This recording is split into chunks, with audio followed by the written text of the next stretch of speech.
약사님, 야외에서 넘어졌다고 하면 찰과상인가요? 네, 맞습니다. 상처에도 종류가 있듯이 치료제도 종류가 다양합니다. 피부 재생까지 고려한다면 함유된 치료제를 선택하는 것도 좋은 방법입니다.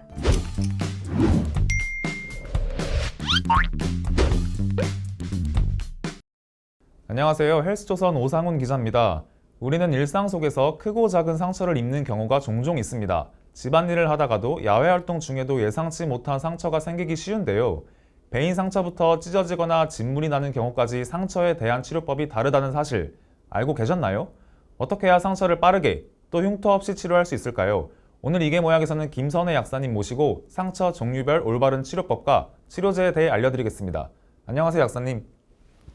네, 안녕하세요. 김선혜입니다. 약사님, 상처에도 되게 다양한 종류가 있다고 하던데 흔히 우리가 자주 입는 상처들은 어떤 게 있을까요? 네, 상처라고 하면 다 비슷하다고 생각하실 수 있지만 자세하게 들여다보면 같은 부위에 입은 상처라도 그 종류가 다를 수 있어요.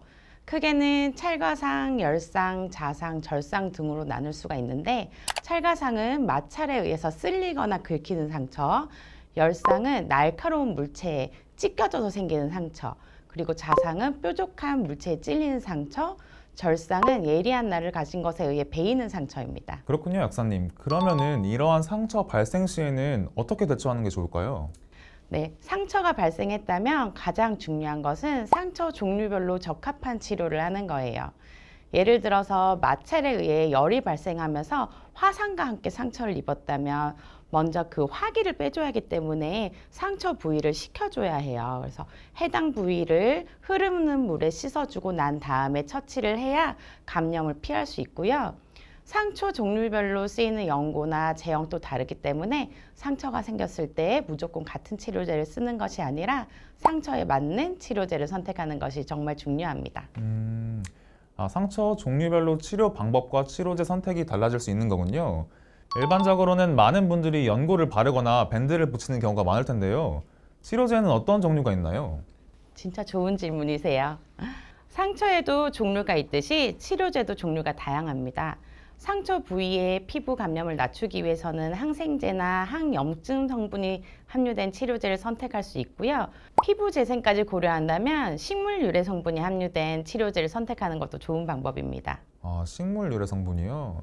피부 재생 효과와 흉터를 최소화할 수 있는 성분 중에 식물 유래 성분이 있어요. 그 중에 가장 유명한 것이 바로 센텔라 아시아티카 추출물인데요. 아프리카의 마다가스카르가 주산지인 센텔라 아시아티카라는 식물이 있어요. 이 센텔라 정량 추출물은 상처 치유 과정에서 정상 피부와 유사한 콜라겐을 합성해서 세살을 빠르게 재생시켜 줍니다. 또 상처 치유 후에도 흉터가 최소화되도록 도와주는 역할을 하죠. 이와 함께 감염이 우려될 경우에는 감염 예방을 위한 항생제 성분이 추가된 제품을 사용하는 것이 좋습니다.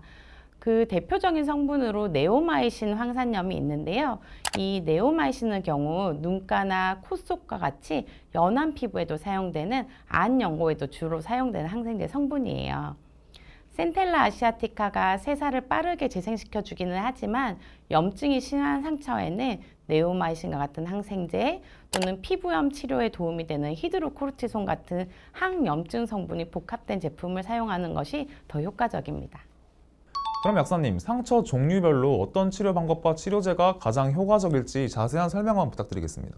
네, 가장 흔하게 입기 쉬운 상처부터 설명드려 볼게요. 특정 물체 등에 긁히는 상처를 가장 많이 입으실 텐데요. 피부가 약하기 때문에 살짝 쓸렸다고 해도 표면이 벗겨지거나 출혈이 생길 수 있어요. 먼저 오염 부위를 흐르는 물에 씻어내고 피가 난다면 지혈을 먼저 해주세요. 그 후에 감염 예방을 위해 연고를 바르거나 수분 밴드를 붙여주시면 좋습니다. 그렇군요, 약사님.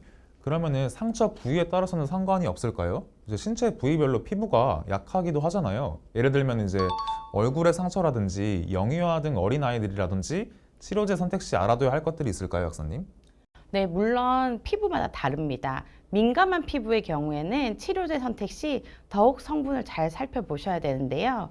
얼굴이나 영유아들의 약한 피부에는 식물 유래 성분의 치료제를 선택하시는 게 좋아요. 가벼운 찰가상이나 연약한 피부에는 일반 연고보다 흡수가 빠른 겔 타입의 제제를 사용하는 것이 좋습니다. 제제는 이 치료제 타입의 종류를 얘기하는 거고요. 그 안에는 연고, 겔, 크림 여러 가지 형태의 타입들이 있는 겁니다. 겔 타입의 제제는 바른 티가 잘 나지가 않고 흡수가 잘 되기 때문에 얼굴 등 이렇게 노출 부위에 사용하기에도 적합합니다. 가끔 저도 이제 면도를 하거나 운동을 할 때 얼굴에 상처가 생길 때가 있는데 식물 성분, 흡수 빠른 겔 형태의 제제 기억해 두겠습니다. 그렇다면 약사님, 염증이 우려되는 상처들도 있잖아요. 짓눌려 깊이 패였다거나 날카로운 물체에 찔렸다거나 할 경우에는 어떤 치료제가 도움이 될까요?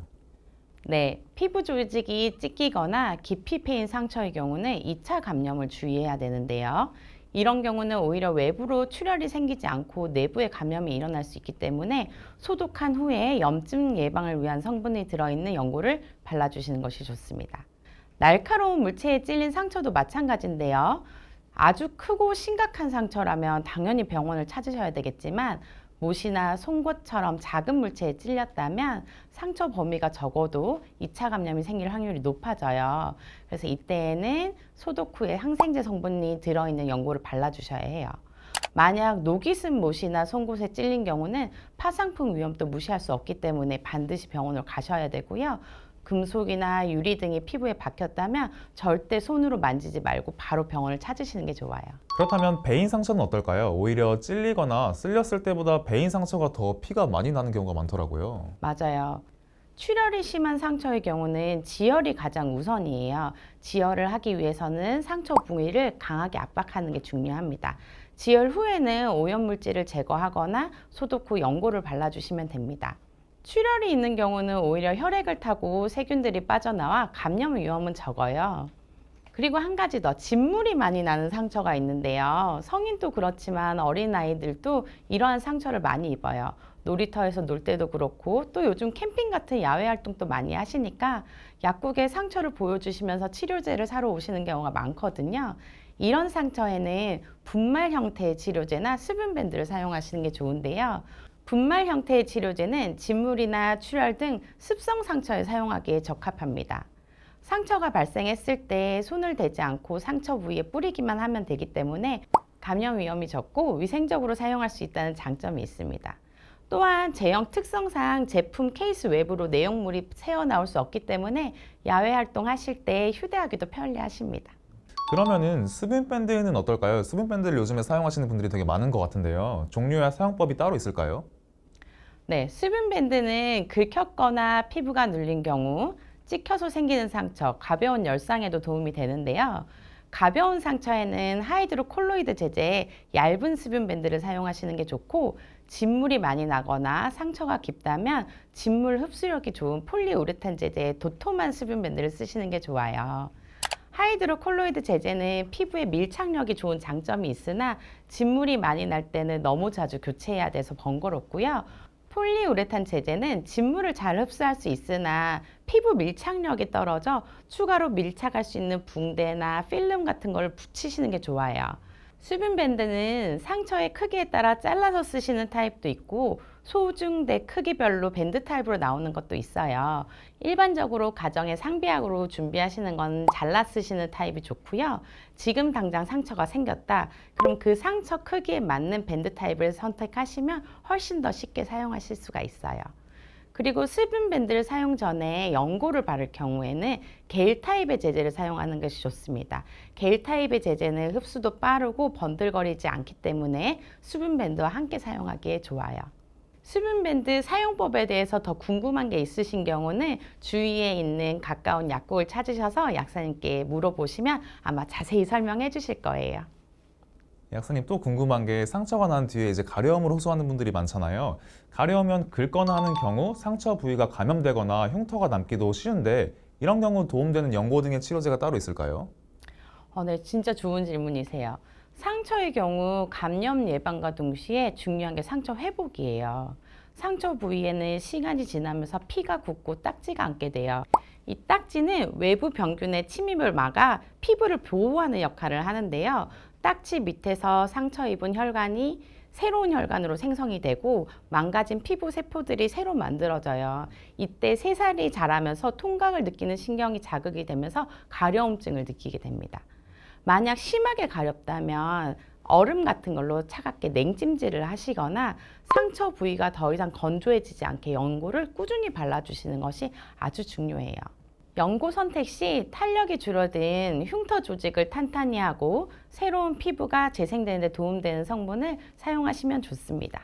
오늘 정말 상처 종류부터 종류별 치료법, 치료제 선택까지 쉽고 정확한 정보 알아볼 수 있는 시간이었습니다. 마지막으로 한마디 부탁드리겠습니다.